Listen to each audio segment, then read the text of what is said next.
월요일 아침, 평소처럼 법인카드로 커피를 결제하려는데 갑자기 단말기에서 오류가 납니다. 한도 초과인가 싶어 스마트폰으로 뉴스를 켰더니 내가 다니는 방송국이 부도 위기에 처했다는 속보가 쏟아집니다. 이거 진짜 소설 속 이야기가 아닙니다. 최근 종합편성 채널 JTBC 임직원들이 실제로 겪은 일인데요. 화려한 예능과 드라마로 매일 축제를 벌이는 것 같던 지상파와 종편 방송국들. 도대체 왜 이렇게 갑자기 무너지고 있는 걸까요? 대형 미디어 그룹의 디폴트 사태와 그 뒤에 숨겨진 방송국의 몰락 과정을 직접 알아봤습니다. 사태의 시작은 지난 2026년 6월 12일이었습니다. JTBC가 만기가 돌아온 유동화 차입금 206억 원을 상환하지 못하면서 채무 불이행, 그러니까 디폴트를 선언했습니다. 200억 원이라는 돈이 대형 방송사 입장에서 그렇게 큰 돈인가 싶으실 텐데요. 쉽게 말해서 이미 금융시장에서 이 방송국에 대한 신뢰가 완전히 바닥나 신규 대출이나 만기 연장이 불가능해졌다는 뜻입니다.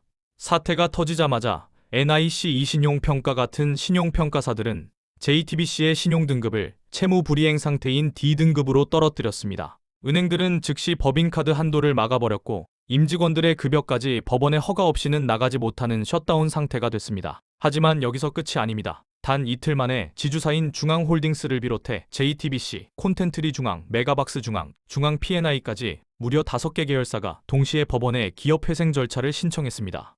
도대체 어쩌다 상황이 이 지경까지 몰린 걸까요? 전문가들은 레거시 미디어, 즉 기존 TV 방송사들의 비즈니스 구조가 이미 수명 한계에 다다랐다고 지적합니다. 첫 번째 원인은 TV 광고 매출의 장기 침체입니다. 우리 모두 유튜브나 넷플릭스 보지, TV 본지 오래됐잖아요. 광고주들도 똑같이 생각한 겁니다. 광고비가 뉴미디어로 다 쏠리면서 방송국 매출은 계속 곤두박질 쳤습니다. 하지만 진짜 결정적인 패착은 따로 있었습니다.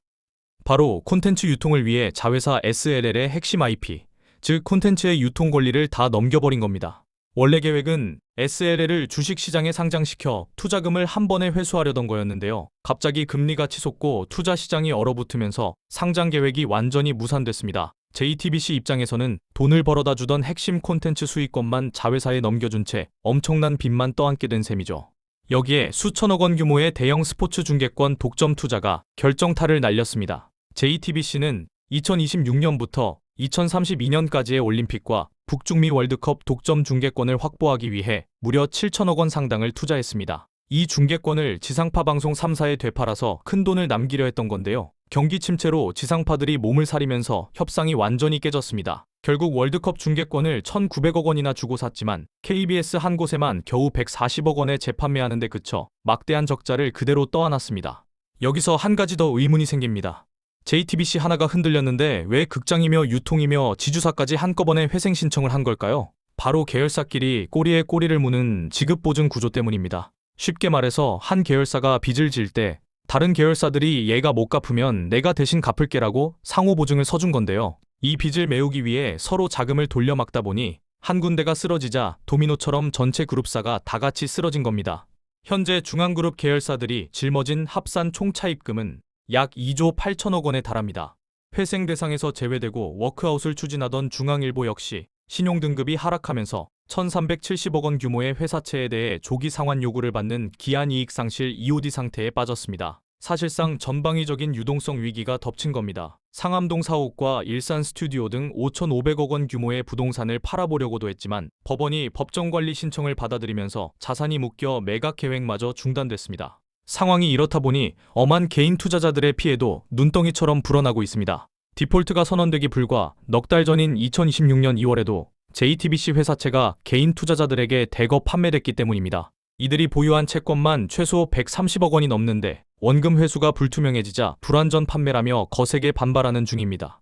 대주주인 홍석현 중앙홀딩스 회장은 급전을 마련하기 위해 가지고 있던 BGF 지분을 전량 매각하기도 했습니다. 일각에서는 과거 한 뿌리였던 삼성그룹이 도와주지 않을까 기대하기도 하는데요. 현실은 냉혹합니다. 삼성은 직접적인 구제는커녕 중앙그룹 계열 미디어에 집행하던 광고마저 전면 중단했습니다. 그래서 시장의 눈길은 약 25조 원의 개인 자산을 가진 홍라이 여사의 개인 자금이 이 사태의 구원투수로 소방수 역할을 할지 여부에 쏠려 있습니다.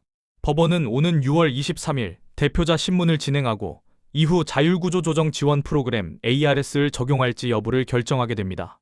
최장 3개월의 유예기간 동안 채권단과 협상해 대기업 컨소시엄이나 사모펀드의 지분을 매각할지 아니면 대규모 인력 감축과 가성비 위주의 구조조정을 할지 갈림길에 서 있습니다. 매일 저녁 화려하게 빛나던 방송국의 화면 뒤에는 이미 골들대로 골가버린 레거시 미디어의 슬픈 초상이 숨겨져 있었습니다. 이번 사태는 단순한 금융위기일까요? 아니면 정말 TV 시대의 마지막 종말을 예고하는 신호탄일까요? 오늘 얘기는 여기까지고요. 여러분의 생각을 댓글로 남겨주세요.